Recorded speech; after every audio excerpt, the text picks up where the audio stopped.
यह कहानी एक छोटे से गांव के लड़के दीपक की है। दीपक पढ़ाई में अच्छा था, लेकिन वह अक्सर समय बर्बाद करता और आलस्य करता था। वह दिन भर दोस्तों के साथ खेलने, मोबाइल में गेम्स खेलने और बेतुकी बातों में समय गंवाने में लगा रहता। उसकी जिंदगी की दिशा उस समय के साथ धीरे धीरे बदलने लगी, लेकिन उसे इसका एहसास नहीं हो रहा था। एक दिन गांव में एक बहुत प्रसिद्ध और समृद्ध व्यापारी आया। सभी लोग उस व्यापारी से सलाह लेने के लिए उसके पास जाते थे। दीपक भी वहां गया और उसने व्यापारी से एक सवाल पूछा, आप इतनी बड़ी सफलता कैसे पा गए? आप इतने अमीर और प्रसिद्ध कैसे बने?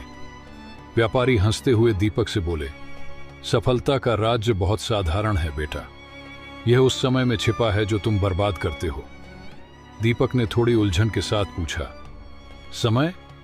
मुझे समझ नहीं आया, आप क्या कहना चाहते हैं? व्यापारी ने कहा, देखो दीपक, समय सबसे मूल्यवान चीज है। तुम जितना समय बर्बाद करते हो, उतना ही तुम अपनी सफलता से दूर होते जाते हो। मैंने अपनी जिंदगी के हर पल का सदुपयोग किया। मैं जानता था कि जो लोग समय को बर्बाद करते हैं वे कभी भी कुछ बड़ा नहीं कर सकते। फिर व्यापारी ने दीपक को एक छोटा सा उदाहरण दिया। एक बार मैं एक खेत में काम कर रहा था। मैंने देखा कि एक व्यक्ति हर दिन खेतों में काम करने के बजाय सुस्त होकर बैठा रहता था। उसने सोचा कि आराम करने से वह और अच्छा काम करेगा, लेकिन अंत में वही खेत दूसरे व्यक्ति ने मेहनत से काम करके संभाल लिया। दीपक को अब समझ में आ गया कि जो समय वह खेल खेल में और फालतू कामों में बर्बाद करता था, वह उसका सबसे बड़ा दुश्मन था।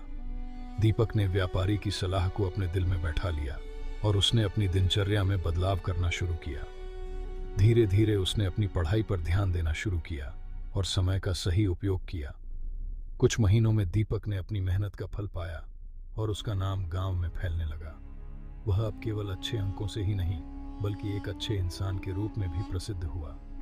दीपक ने सीखा कि समय का सही उपयोग ही उसे सफलता की ओर ले जाता है। जो लोग समय का मूल्य नहीं समझते, वे अपनी सफलता से दूर होते जाते हैं। समय को सही दिशा में लगाकर ही हम अपने सपनों को हकीकत में बदल सकते हैं।